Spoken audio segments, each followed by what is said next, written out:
Mais je trouve le témoignage de Fathia très, très fort parce qu'elle explique bien, même à son propre niveau, la question du cocon. Votre terme famille de substitution, c'est exactement ça. Et c'est pour ça qu'ils détruisent le lien aux familles naturelles. Alors, qu'est-ce qu'il faut faire? Mais alors, surtout, ne pas essayer de raisonner les enfants, puisqu'ils sont tous persuadés, finalement, d'avoir plus de discernement que les autres, d'être élus, de savoir mieux. Donc, la question difficile d'accompagnement, c'est de passer par l'affect. C'est-à-dire d'essayer de refaire surgir cette petite fille qui est encore là, parce qu'elle est encore jeune et elle a vécu avec vous. Vous êtes sa maman.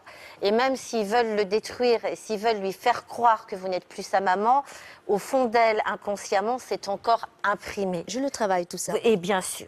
Et là, Je lâcherai et pas. c'est pour ça que d'ailleurs, elle garde le lien encore avec Oui. vous. C'est parce que vous avez bien travaillé et que vous avez gardé ce lien de remobiliser l'enfant au-delà de l'embrigadement par des souvenirs, par des odeurs, par votre parfum, par le gâteau qu'elle aimait quand elle avait 6 ans, par des photos. C'est-à-dire refaire vivre l'être qu'ils ont essayé de détruire.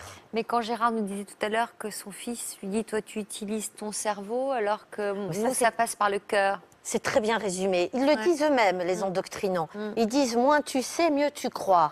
C'est pas la peine de savoir pourquoi. Ils donnent un kit à croire. Hein. C'est quelque chose où ils essayent d'enlever la raison complètement pour mettre les jeunes en mimétisme. Et il faut faire comme le groupe a dit qu'il fallait faire. Surtout ne pas réfléchir, surtout ne rien comprendre, surtout ne pas se demander ce que moi, en tant qu'individu, je comprends. Parce que en tant qu'individu, je n'existe plus. C'est le groupe qui pense à ma place.